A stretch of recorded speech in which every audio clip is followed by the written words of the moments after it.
नमस्कार, मैं अशोक श्री अरविंदो सोसाइटी के प्रतिनिधि के रूप में आप सभी का हार्दिक स्वागत करता हूं, हार्दिक अभिनंदन करता हूं। आज हम एक ऐसे गंभीर विषय पे आपसे बातचीत करेंगे जो हमारे जीवन मूल्य पे आधारित होगा, लेकिन उस पे कुछ भी आपके साथ वार्ता करें, डिस्कशन करें उससे पहले आज के जो वातावरण है उस पर हम थोड़ा सा डिस्कशन आप लोगों से करना चाहते हैं। प्रकृति से जब तालमेल नहीं बनता है तो निश्चित रूप से कुछ ऐसी ही परेशानी पैदा होती है जिससे आज पैदा हो गई है। एक छोटे से वायरस ने पूरी दुनिया को हिला के रख दिया है, पूरे देश को हिला के रख दिया है, पूरी मानव जाति को हिला के रख दिया है।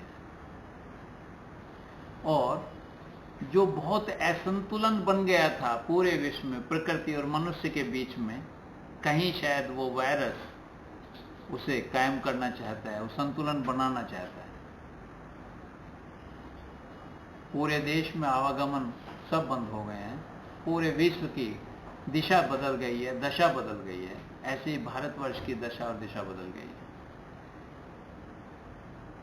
2015 से आज तक हम आमने सामने आपके साथ होते थे और चर्चा पर चर्चा करते थे, और चर्चा पर चर्चा करते थे तो निश्चित रूप से जो आमने सामने होता है व्यक्ति तो ज्यादा प्रभावी चर्चा और पर चर्चा होती है। लेकिन आज उस वायरस की वजह से, कोरोना की वजह से, कोविड की वजह से आज हम असमर्थ हैं आपसे आमने सामने रूबरू होने के लिए। इसलिए हमने निश्चय किया है कि हम ऑनलाइन आपसे वार्ता करेंगे, चर्चा पर चर्चा करेंगे। बहुत दिनों से बहुत लोगों की डिमांड थी, उनका निवेदन था कि Shri Aurobindo society human values पे अपने सेशन शुरू करें। क्योंकि 2015 में जब हमने उत्तर प्रदेश से शुरुआत की थी तो हमने ह्यूमन वैल्यूज के साथ ही शुरुआत की थी, लेक्चरर्स और ऑफिसर्स के साथ शुरुआत की थी। करीब 15,000 टीचर्स और ऑफिसर्स को हमने पहले साल मोरल वैल्यूज पे ट्रेनिंग दी थी, जो 4 से 5 दिनों की हमारी हुआ करती थी। उसके जितने भी ऑफिसर संपर्क में आए और लेक्चरर संपर्क में आए, उन सब लोगों ने वो प्रचारित हुआ, और प्रचारित होने के बाद बार बार ये डिमांड आती रही कि हम ह्यूमन वैल्यूज पे हमारे साथ कुछ चर्चा पर चर्चा होनी चाहिए। लेकिन हम कहते हैं ना कि संघर्ष मनुष्य को सिखा के जाता है। वो संभव नहीं था कि हम रूबरू होके सारा कुछ जो है हम वो आमने सामने सारी बातें कर लें। लेकिन कोरोना ने हमें ये मौका दे दिया कि हम बातचीत कर सकते हैं। इसलिए हमने ये निश्चय किया है कि हम एक सीरीज शुरू करेंगे ह्यूमन वैल्यूज पे, जिसका नाम होगा आपका आपसे साक्षात्कार। आपका आपसे साक्षात्कार मीन्स जो शिक्षक है, जो शिक्षक की शक्ति है, जो शिक्षक की गरिमा है, जो शिक्षक का भाव है, उससे हम उसे रूबरू कराना चाहते हैं। हम चाहते हैं कि शिक्षक अपने स्वयं को पहचाने कि वो कितना शक्तिशाली है। श्री अरविंदो सोसाइटी का ये मानना है कि निश्चित रूप से इस दुनिया का सबसे सशक्त अगर कोई व्यक्ति है, कोई सशक्त पद अगर कोई है, सशक्त अगर कोई व्यक्तित्व है, तो वो निश्चित रूप से शिक्षक है। इसलिए हम शिक्षकों के साथ ये आपका आपसे साक्षात्कार की जो एक सीरीज है, जिसमें हम रोज प्रतिदिन 10 बजे आपके साथ ऑनलाइन चर्चा और पर चर्चा करके हमारा जो भी अध्ययन है, हमारा जो भी ज्ञान है, जो हमने संचय किया है, उसे आप तक पहुंचाने का प्रयास करेंगे। क्योंकि हमारा ये मानना है कि किसी भी देश का, किसी भी समाज का, किसी भी संप्रदाय का अगर कोई भी नींव का पत्थर है, जो उसका आधार है, तो वो शिक्षक ही हो सकता है, इसके अलावा और कोई नहीं हो सकता है। इसलिए हमारा ये सोचना है, हमारा ये मानना है कि अगर हम अगली पीढ़ी में कुछ भी पहुंचाना चाहते हैं, चाहे वो नैतिक मूल्य हैं, चाहे वो मानवीय मूल्य हैं, चाहे वो अनुशासन है या अन्य स्नेह है, प्रेम है, करुणा है, कृतज्ञता है, कुछ भी पहुंचाना चाहते हैं, तो एक ही माध्यम है जो सबसे सशक्त माध्यम है, और सबसे सशक्त माध्यम है तो वो माध्यम है शिक्षक। इसलिए हम मानवीय मूल्यों की जो श्रृंखला है, ये जो सीरीज है, वो शिक्षकों के साथ शुरू करना चाहते हैं। इसलिए हमने आमंत्रित किया तमाम शिक्षकों को कि वो हमारे साथ इसमें भागीदार बने और जो हम आप तक पहुंचाना चाहते हैं उसे ग्रहण करें। इस संबंध में आज सबसे पहला जो सेशन है, वो सेशन का नाम है जीवन मूल्य, और जीवन मूल्य पे हम आपके साथ बातचीत करना चाहते हैं। हम थोड़ा सा आज इस संबंध में बातचीत करेंगे कि मनुष्य का जीवन बहुत संघर्षशील है। सच बात तो यह है कि जब भी वो जीवन शुरू करता है तभी से वो संघर्ष करता है, और संघर्ष करता है तो संघर्ष ज्ञान का रास्ता खोजता है। संघर्ष में हम निश्चित रूप से प्रतिदिन कुछ ना कुछ सीखते हैं, और वो संघर्ष कहाँ से शुरू होता है वो हम आपसे आज साझी करेंगे। आपने कभी अपने हाथ में किसी सुगंधित फूल को अगर लिया हो तो आपने महसूस किया होगा कि बेशक उसकी पंखड़ी झड़ जाए या वो मुरझा के झड़ जाए, लेकिन वो हमारे हाथ में कुछ ना कुछ छोड़ जाता है। क्या छोड़ जाता है? वो एक ऐसी सुगंध छोड़ जाता है जो उसका अस्तित्व है, जो उसका गुण है, वो हमारे हाथ में छोड़ जाता है। बाकी सब झड़ जाता है। उसकी पंखड़ियां, उसका जो शरीर है वो झड़ जाता है, लेकिन हमारे हाथ में वो कुछ ऐसा छोड़ जाता है जो उसका अस्तित्व। इसी तरह हमारी जो जीवन यात्रा है, जिसमें हमने सैकड़ों जीवन जिए हैं, उनमें हर बार हम फूल की तरह अपने शरीर को छोड़ देते हैं, और जिस तरह फूल हमारे हाथ में अपनी सुगंध छोड़ गया, इसी तरह हमारा शरीर या हमारा जीवन यात्रा, जो हमने जीवन जिया है, जो इस जन्म में नहीं बहुत सारे जन्मों से जीते आए, जो जीवन यात्रा है, उसमें जो सुगंध है वो हमारी आत्मा के साथ बरकरार रहती है।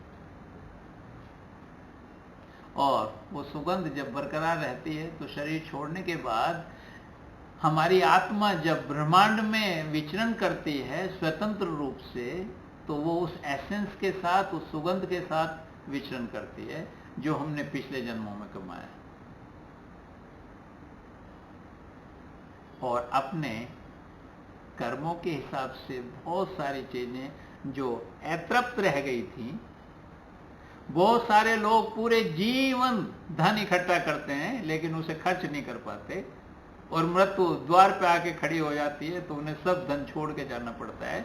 तो उनके मन में कहीं ना कहीं ये भाव रह जाता है कि वो धन में खर्च करो, दोबारा जन्म लो, इस बार ये गलती नहीं करूंगा कि धन इकट्ठा करूंगा उसे खर्च नहीं करूंगा, इस बार ये गलती नहीं करूंगा कि बहुत सब कुछ संचय करूंगा उसका उपयोग नहीं करूंगा। मैं जस्ट एक उदाहरण देना चाहता हूं। तो इस तरह मनुष्य के जीवन में बहुत सारी अतृप्त इच्छाएं हैं जो छूट जाती हैं पीछे। शरीर के साथ वो तमाम इच्छाएं भी छूट जाती हैं, उन्हें मनुष्य पूरा करना चाहता है।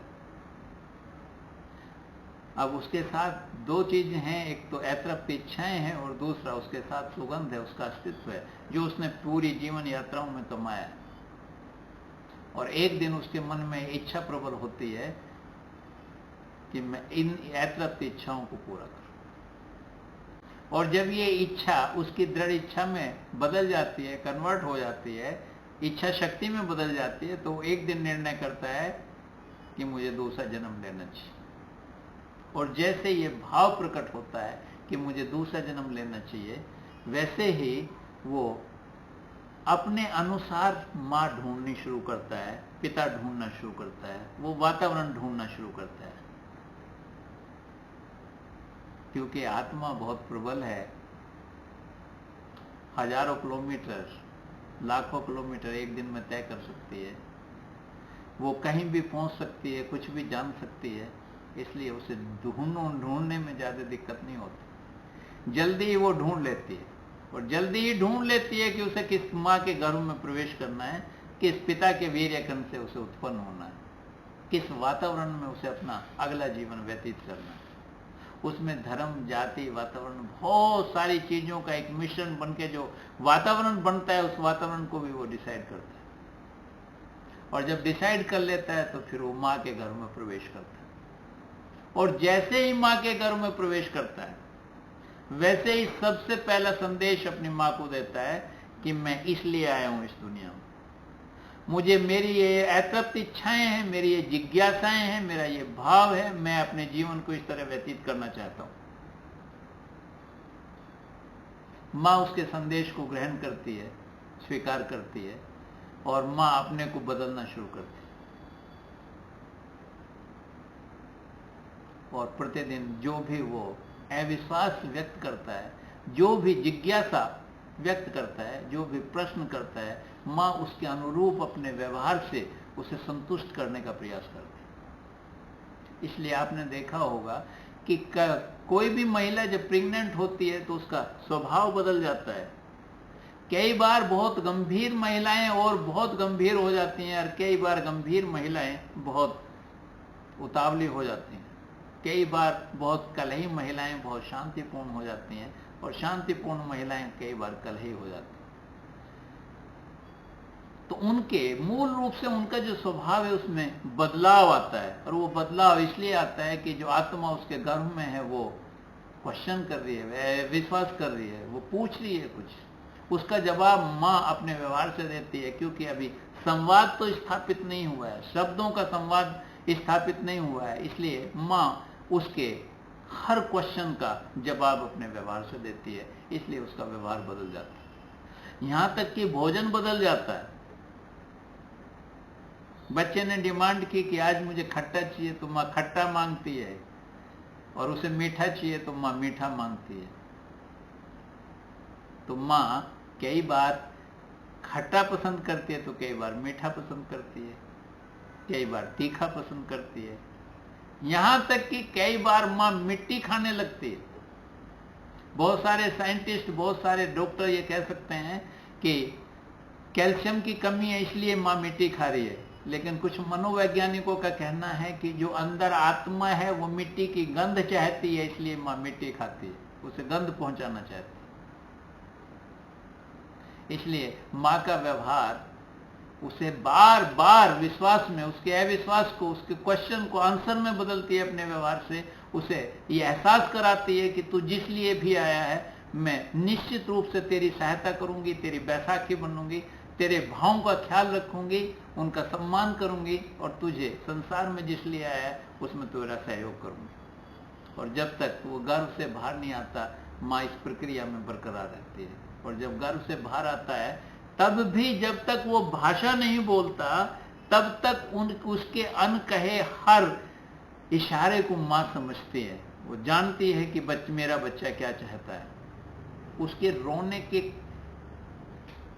हिसाब से वो समझ लेती है कि उसे भोजन चाहिए या कुछ और चाहिए या किसी परेशानी में। ये माँ ही दुनिया में ऐसी है, किसी भी बच्चे के शब्दों के बगैर भी उसकी तमाम भावनाओं को वो ग्रहण करती है और उसके अनुसार व्यवहार करती है।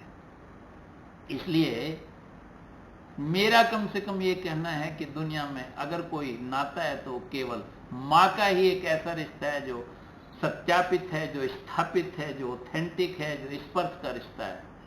इसलिए शायद ये इतना मजबूत रिश्ता है और स्पर्श का रिश्ता है कि दुनिया के तमाम धर्म और जातियां स्पर्श करके माँ जैसे प्रेम को स्थापित करने का प्रयास करते हैं या शो करने का प्रयास करते हैं।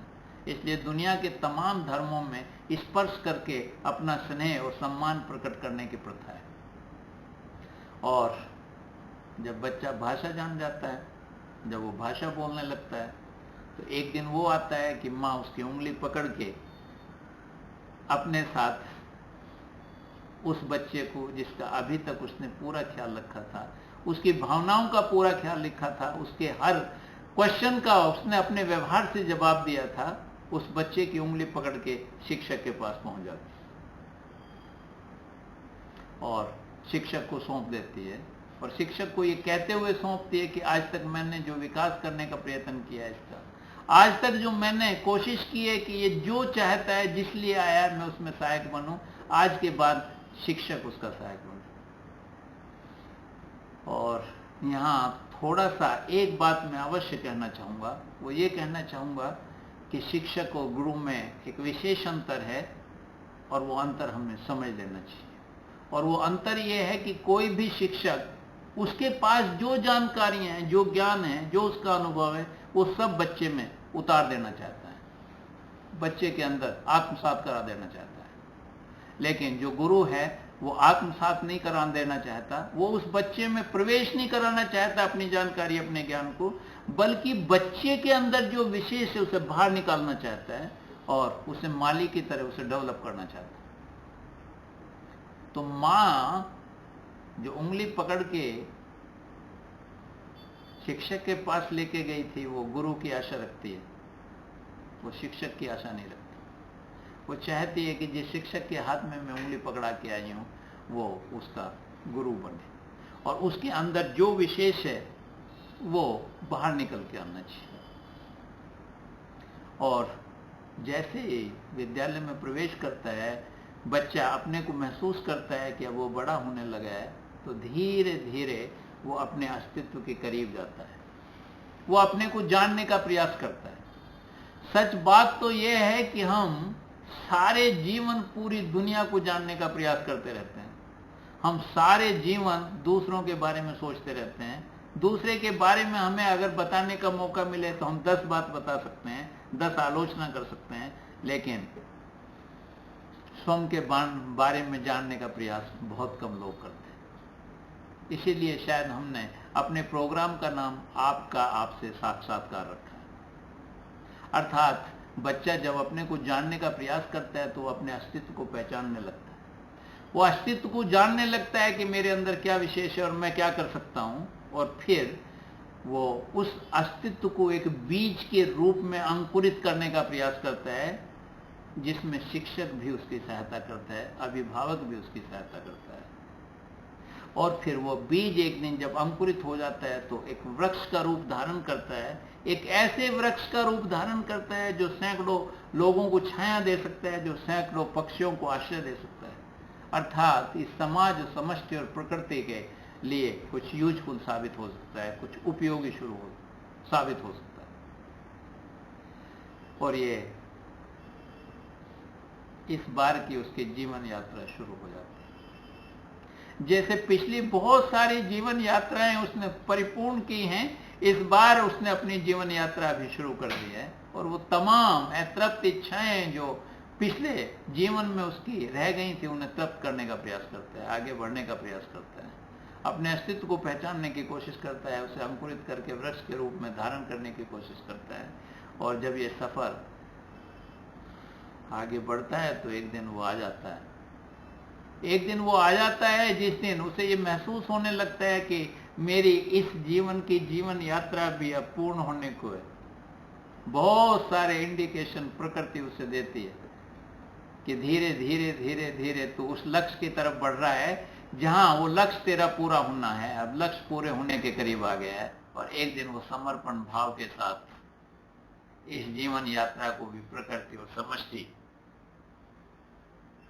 सौंपने का तैयारी में आ जाता है, तैयार हो जाता है, और फिर पिछली जीवन यात्राओं की तरह इस बार भी अपनी जीवन यात्रा समर्पण के साथ समष्टि और प्रकृति को समर्पित कर देता है। ये हमने आज जीवन मूल्य के बारे में आपको बात बताई कि किस तरह मनुष्य का जीवन शुरू होता है और किस तरह मनुष्य का जीवन पूरा हो जाता है। आज हम मूल रूप से आपको ये बताना चाहते थे कि मनुष्य की जीवन यात्रा एक जन्म की रही हो या हजारों जन्मों की रही हो, लेकिन उसके अंदर जो एसेंस है वो एक यात्रा से दूसरी, दूसरी यात्रा से तीसरी यात्रा, एक जन्म से दूसरे जन्म और दूसरे जन्म से तीसरे जन्म कंटिन्यूअस चलती रहती है। उसमें निश्चित रूप से कुछ न कुछ ऐसी विशेषता होती है जो संसार में अगर उसका आधार बनाते हुए उसे शिक्षा दी जाए तो वो परिपूर्णता तक जा सकता है, और परिपूर्णता तक जाएगा तो निश्चित रूप से समाज के लिए और देश के लिए उपयोगी हो सकता है। इसलिए जो अगला सेशन है वो हम अस्तित्व पे आपके साथ करेंगे, आपकी चर्चा और परिचर्चा अस्तित्व पे करेंगे। इस सेशन के बीच में अगर किसी के भी मन में कोई भी प्रश्न, कोई भी जिज्ञासा, कोई भी भाव ऐसा उत्पन्न हुआ हो जो वो हमसे साझी करना चाहते हैं, जो हमसे पूछना चाहते हैं, तो मैं हृदय से उन सब का स्वागत करता हूं। मैं चाहता हूं कि अगर किसी के मन में कोई भी ऐसा भाव है तो वो हमसे प्रकट करें, हम उसका कोशिश करेंगे कि हम उसका आंसर करें। जो भी हमारे पास ज्ञान है, अध्ययन है, हमारा अनुभव है, उसके अनुसार हम उसका आंसर करने का प्रयत्न करेंगे। इसलिए मैं हृदय से चाहता हूं कि आपके मन में अगर कोई भाव है, कोई जिज्ञासा है, तो निश्चित रूप से हमसे पूछें। आप सबने बहुत ध्यान से हमारी बात को सुना, हमें गौर से सुना, और इसके लिए मैं आपका हृदय से धन्यवाद करना चाहता हूं, हृदय से आभार प्रकट करना चाहता हूं। धन्यवाद। नाम सर, मैं रमेश बोल रहा हूँ सर। हाँ रमेश, मैं पूछना चाहता सर, जिसे आपने कहा कि जो बच्चा जब गर्भ में अवस्था में होता है तो माँ अपनी उस इच्छाओं को बदल देती है, जो कड़क स्वभाव की होती है वो नरम हो जाती है। तो सर कहने का मतलब ये है कि जो हमें पहले करना चाहिए कि बच्चा की इच्छा के अनुसार अपने आप को बदलना चाहिए, उसके बाद उसे बदलने की कोशिश करना चाहिए। इसका मतलब ये है कि जब माँ गर्भ में होती है तो उसकी इच्छा अनुसार अपने आप को बदल के उसका जवाब देती है। तो क्या सर ये ऐसा है कि यदि हम किसी को बदलना चाहते हैं तो उसके अनुसार पहले उसको बदलना पड़ता है, फिर उसको अपने जिस तरह उसको ज्ञान देना है फिर उसको हम ज्ञान दे सकते हैं? तो क्या सर ये बात है? इसका मतलब इस जो सेंस है इसका मतलब ये है सर कि जो बच्चे हैं, जो बच्चा गर्भ में है वो अपनी इच्छाओं को जानना चाहता है, उसके चलते उसकी माँ भी अपने आप को परिवर्तित करती है अपने उसके जवाब देने के लिए। तो क्या किसी को यदि हम समझाना चाहते हैं, बताना चाहते हैं, तो अपने आप में परिवर्तन करना पड़ता है क्या सर? देखो, दो बातें रमेश जो आप पूछना चाह रहे हैं, दोनों बातें अलग अलग हैं।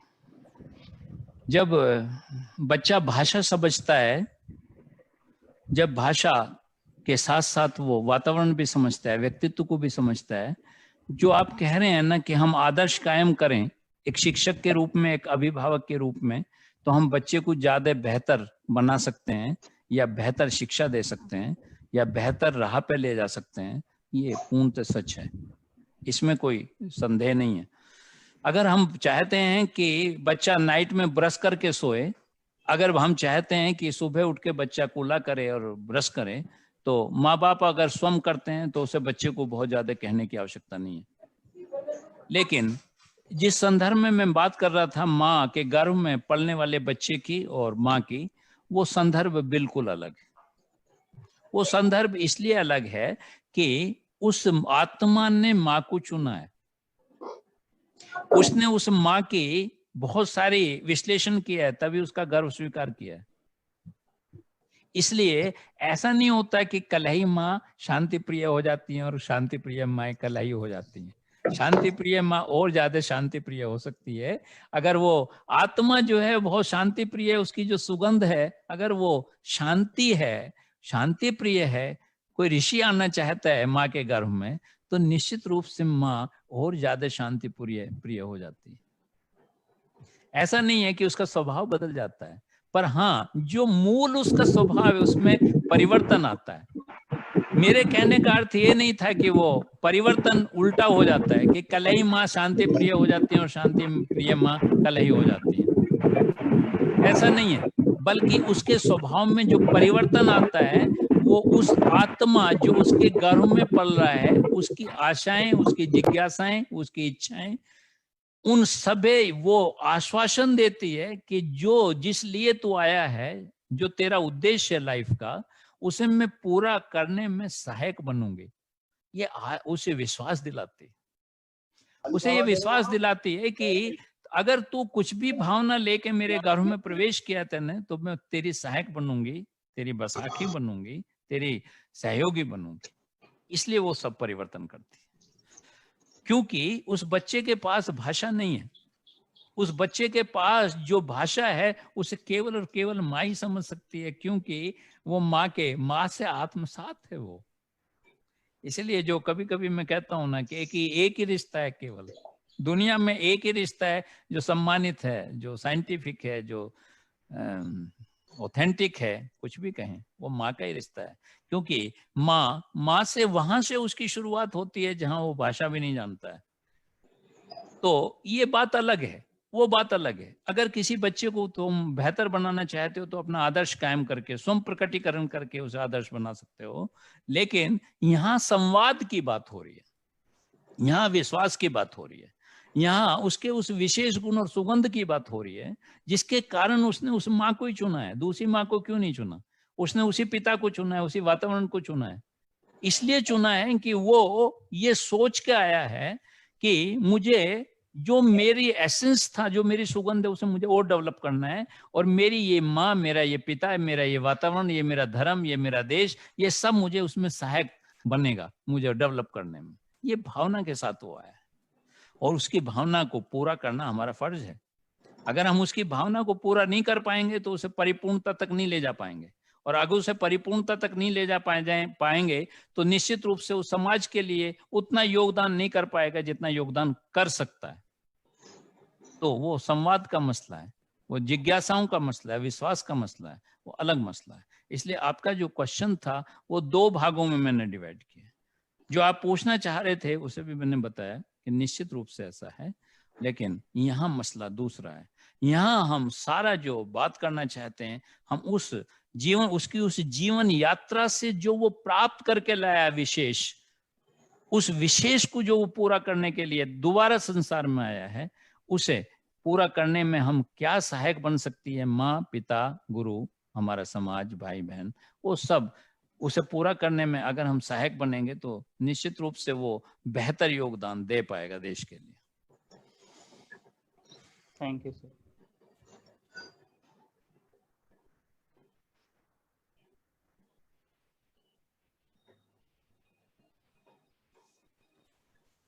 अभी हमारे साथ काफी करीबन 100 लोग जुड़े हैं। मुझे उम्मीद है कि सभी के मन में कुछ ना कुछ क्वेश्चन होगा। अपनी हिचकिचाहट को दूर करिए, जो भी आपके मन में प्रश्न है इस सेशन से रिलेटेड, इससे अलग, आप बिल्कुल पूछ सकते हैं।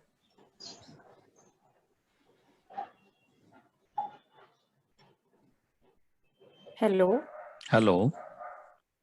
हेलो जी, हाँ, बोलिए। नमस्कार सर, मैं श्रीमती अनुराग श्रीवास्तव बोल। हाँ सर, मैं एक माँ हूँ और हाँ। जितनी बातें आपने कही,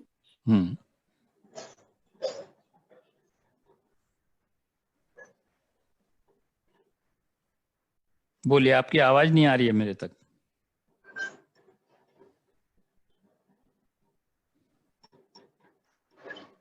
हेलो। हाँ बोलिए मैम। हेलो हाँ बोलिए मैम, सर, आपकी आवाज जैसा मैं आपने सुन पर। जी सर, जैसा आपने अपने विचारों को प्रस्तुत किया उसके अंदर मैं बोलना चाहती हूँ कि मैं भी एक माँ हूँ और जितनी बातें आपने बोली उसकी मैं पुष्टि करती हूँ, समर्थन करती हूँ कि हाँ, ऐसा होता है, हमारे अंदर परिवर्तन होता है और हर माँ के अंदर परिवर्तन होता है। उसके स्वभाव में अंतर आता है, उसके खान पान, उसके व्यवहार में अंतर आता है। और एक चीज और है कि जैसे मेरा खुद का बेटा है, मैं उसको डॉक्टर बनाना चाहती थी, लेकिन उसका रुझान उस तरफ नहीं था और वो एक कलाकार और लेखक बनना चाहता है। वो उसने सब कुछ किया, अंत में लौट करके आके हम लोगों ने भी उसके रुचि के अनुसार ही उसको क्षेत्र दिया। अब वो मास कम्युनिकेशन का कोर्स कर रहा है, तो हमें बहुत संतुष्टि, और मैं देखती हूँ कि मेरा बेटा उससे कार्य क्षेत्र में बहुत ही आगे बढ़ रहा है। Thank you sir. इसी तरह हम अपने विद्यालय में भी अपने बच्चों को उनकी प्रतिभाओं के अनुसार उनको निखार करके कार्य करें, ऐसा मेरा खुद का विचार है और मैं पूरी तरह से आपकी बातों से सहमत हूँ। Thank you sir.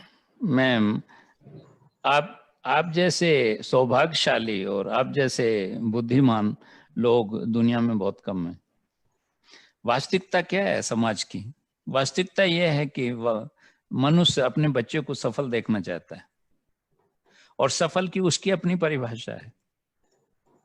सफलता की परिभाषा उसकी ये है कि उसके पास पैसा होना चाहिए, गाड़ी होना चाहिए, मकान होना चाहिए, प्रतिष्ठा होनी चाहिए। ये सब उसकी सफलता की परिभाषा है हर माँ बाप की।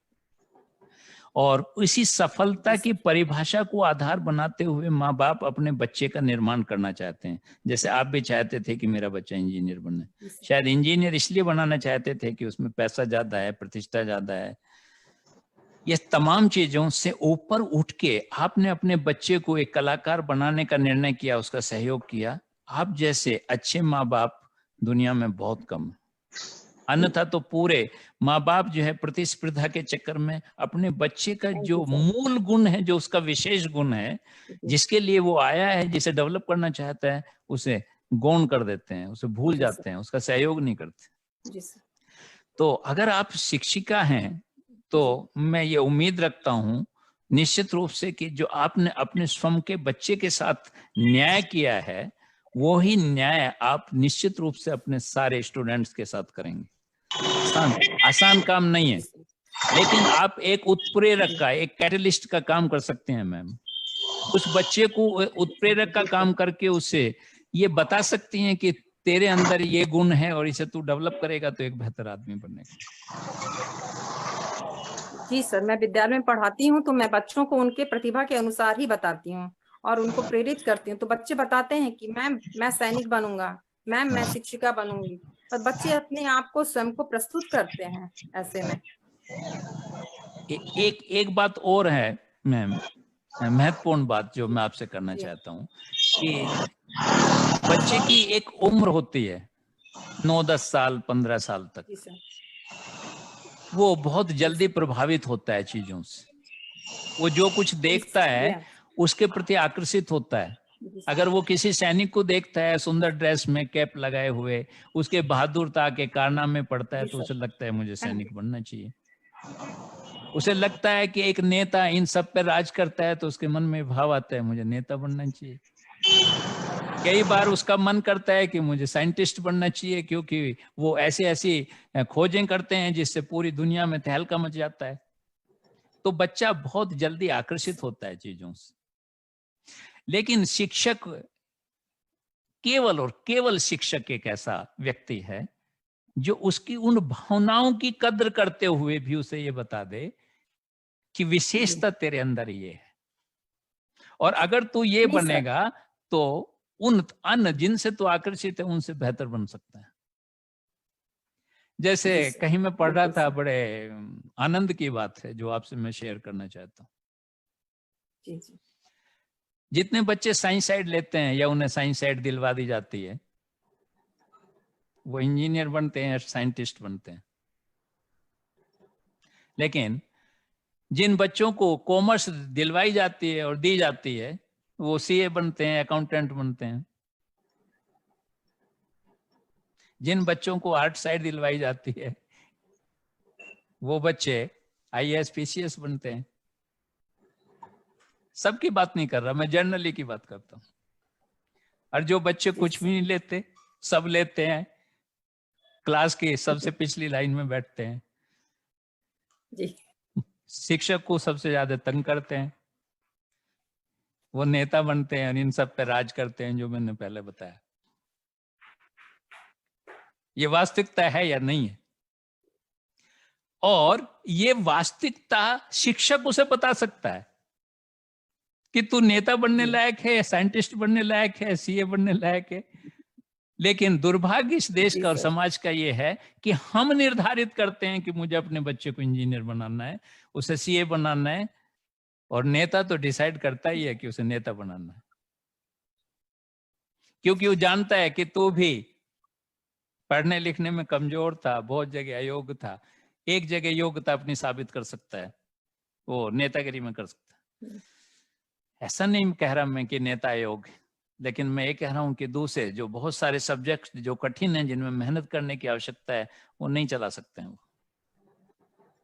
उनकी वाक्पटुता बहुत अच्छी है। मैं थोड़ा सा अगर अपने बारे में तो आपको बता दूं एक छोटी सी घटना। आप बहुत सौभाग्यशाली हैं मैम कि आप शिक्षक हैं। मुझे शिक्षक बनने के लिए 60 साल इंतजार करना पड़ा। 60 साल। मैं जब 6ठी क्लास में का स्टूडेंट था तो मैं बहुत अच्छी डिबेट बोल लेता था। मेरी पहली डिबेट इंटर कॉलेज का मैं स्टूडेंट था, तो उसमें 3000 बच्चे थे। विषय था मादक द्रव्यों से लाभ या हानि। 2 शिक्षक चाहते थे कि मैं उनकी तरफ से बोलूं। मेरे पिता भी प्राइमरी में शिक्षक थे। जब मैंने उनसे वो दुविधा बताई तो उन्होंने कहा तेरा मन क्या कहता है? तो मैंने कहा मेरा मन तो कहता है कि मादक द्रव्यों से हानि है, तो फिर इसमें असमंजस किस बात का है? मैंने वो डिबेट बोली, और डिबेट बोलने के बाद इंटर में पढ़ने वाले जो 17-18 साल के उम्र के बच्चे थे वो भी सम्मिलित थे, लेकिन सौभाग्य से फर्स्ट प्राइज मुझे मिला।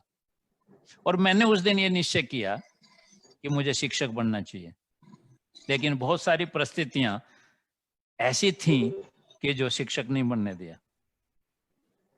मैंने मिनिस्ट्री ऑफ डिफेंस में सर्विस की और 30 मार्च 2015 को मेरा रिटायरमेंट था, और 6 अप्रैल 2015 को मेरा पहला सेशन था लखनऊ में ऑफिसर्स के साथ।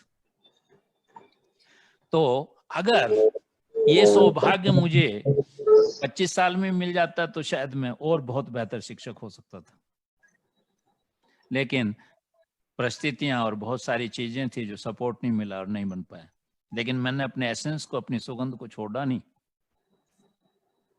पकड़ के रखा और उसे पूरा कर रहा हूं। तो मैं अपने इस उदाहरण से ये बात कहना चाहता हूं, तमाम शिक्षकों को एक संदेश देना चाहता हूं कि अपना बच्चा हो या अपना स्टूडेंट हो, अगर उसकी विशेषता को पहचान के एक कैटलिस्ट के भाव से उसे ये बता दिया जाए कि तू ये बेहतर बन सकता है, तो निश्चित रूप से वो बेहतर बनेगा।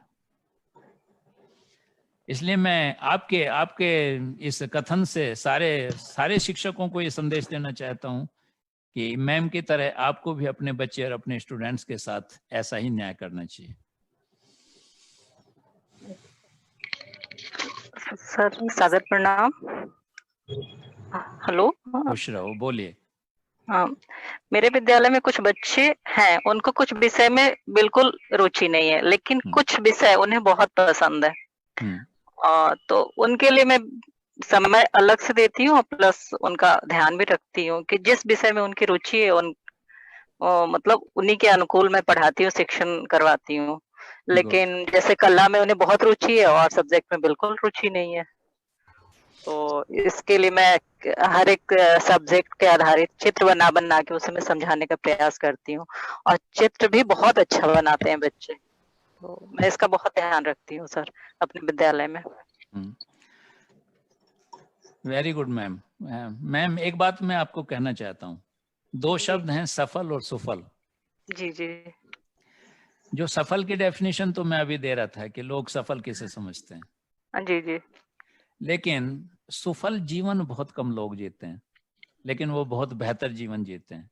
मेरा मानना यह है, मेरा सोचना यह है कि सड़क किनारे खड़ा हुआ एक व्यक्ति जो आपकी खूबसूरत पेंटिंग बना के आपके हाथ में दे देता है, वो आपको भी खुशी बांटता है और अपने को भी खुशी बांटता है। जी जी। और निश्चित रूप से वो शाम को जब कमाई करके जाता है ना, तो अपने बच्चों के साथ खुशी से अपना जीवन व्यतीत करता है। जी। अगर उस व्यक्ति को आप मैकेनिक बना देते तो शायद वो सारी जिंदगी मशीनों के बीच जो काम करता, उसमें वो सब कुछ उतना सुंदर नहीं कर पाता जितना सुंदर वो सड़क किनारे खड़े करके कर रहा है आज। जी। तो हाँ, हमें सदा बच्चे को वही प्रोत्साहित करना चाहिए कि जो वो करना चाहता है, जो बेहतर कर सकता है। जी जी। वो सफल जीवन जिएगा, वो एक संतुष्ट जीवन जिएगा, और आपको भी लगेगा कि मैं एक शिक्षक होने के नाते इतने बच्चों को सफल जीवन के लिए तैयार कर सकी या कर सका।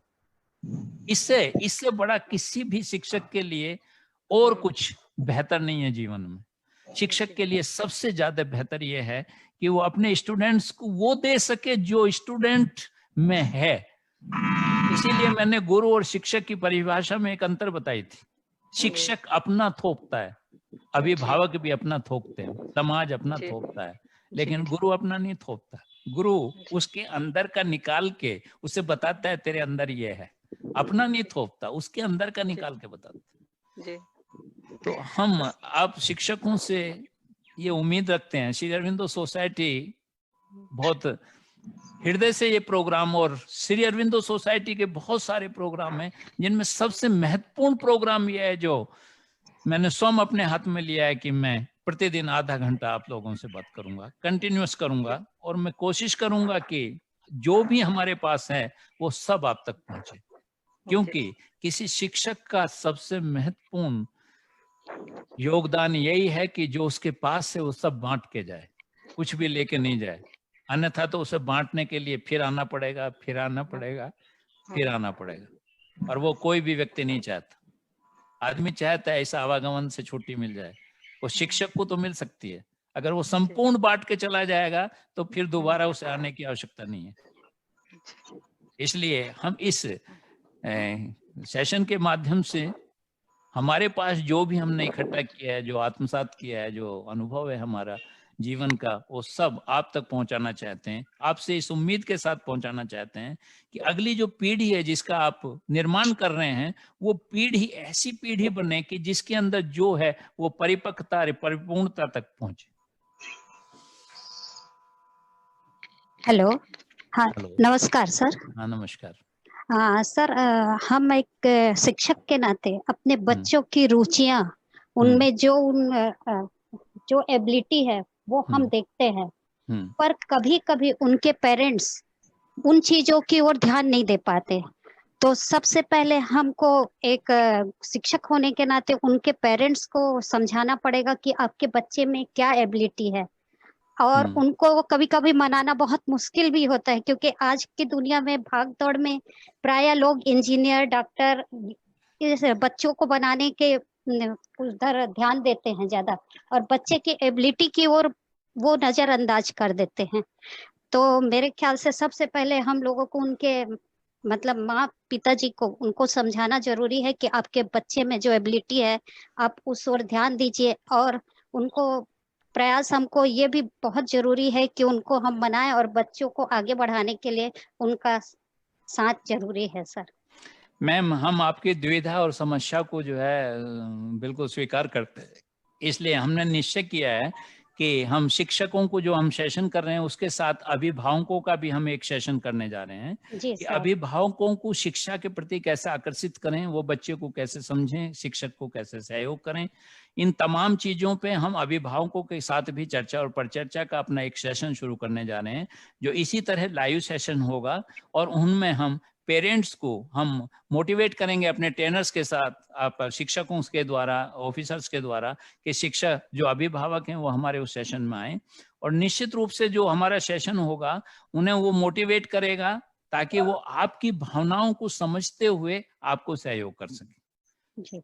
आपकी समस्या को हम जरूर हल करेंगे जी। Thank you sir. समय हमारा करीब करीब पूरा हो गया है, तो हम अगला जब बार कल मिलेंगे तो अस्तित्व जैसे शब्द पे मिलेंगे, जो बहुत भारी भरकम शब्द है, लेकिन हम उसे बहुत आसान शब्दों में बहुत आत्मसात करते हुए आपको आत्मसात कराने का प्रयत्न करेंगे, और हमें पूरा यकीन है कि आप हमारे साथ सेशन में बने रहेंगे, ताकि हम ये सीरीज को पूरा करते करते जो हमारी संकल्प है, जो हमारी इच्छा है, जो हमारी जिज्ञासा है कि शिक्षक में एक मूलभूत परिवर्तन आना चाहिए, शिक्षक